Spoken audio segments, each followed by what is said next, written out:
সুধী মণ্ডলী, তুমি মাইক লোতে আতো মাইক ছাড়া সুধী মণ্ডলী, দর্শক নাই সবই আমাদের সামনে সম্মানিত প্রধান অতিথিবৃন্দ, আপনাদের প্রধান আকর্ষণ উপস্থিত হয়েছেন আমাদের নবীন রাজনীতিবিদ এবং বাংলাদেশের রাজনীতিক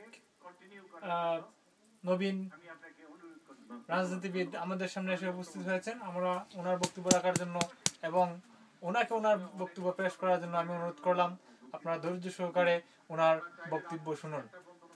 উনি ব্ল্যাঙ্কেটের ভিতরে আছেন। ধন্যবাদ সবাইকে। আজকে এই প্রতিনিধি সভার মাননীয় সভাপতি, আমার বন্ধু ভজন ভাইয়েরা বোনেরা, আসসালামু আলাইকুম। আওয়ামী দুঃশাসনের কবলে আজ জাতি নিপতিত।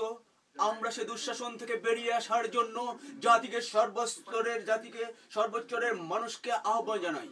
তাদের আওয়ামী দুঃশাসনের যদি এক এক করে আমরা কথা বলতে শুরু করি তাহলে সারা দিন সারা রাত চলে যাবে, এই দুঃশাসনের বলা অবসান ঘটবে না। আপনারা জানেন শেয়ার বাজার কেলেঙ্কারিতে লক্ষ লক্ষ হাজার হাজার কোটি টাকা এই দেশ থেকে পাচার হয়ে গেছে, হাজার হাজার মানুষ পথে বসে গেছে। শুধু শেয়ার বাজার কেলেঙ্কারি করে এই সরকার স্তব্ধ হয়ে যায়নি। এর আগেও আমরা দেখেছি হাজার বছরের শ্রেষ্ঠ সন্তান যারা স্বাধীনতা যুদ্ধে এই বাংলা জাতিকে শাসন করেছে, মুক্ত করেছে, সেই তুমি এখানে চাইও না বসিস না না না রইছে ইয়াল্লা সানামাত হইব সানামাত হইব সানা না না সানামাত হইব তুমি এখানে যাইও না, তুমি এখন আরম্ভ কর না না না না না না না না এবার রইছে রেকর্ডিং সারা বাংলাদেশে দেখবো, বুঝছো নি? তুমি কমপ্লিট করো না সারা বাংলাদেশে হইছে না আসলে এইভাবে কইরা যাচ্ছেন, ঠিক আছে ইউটিউবে আমরা ছাড়ে দিলাম না, ঠিক আছে ইউটিউবে যাইবো কি তো ইউটিউবে যা তোমার শেখ হাসিনা ধরবো,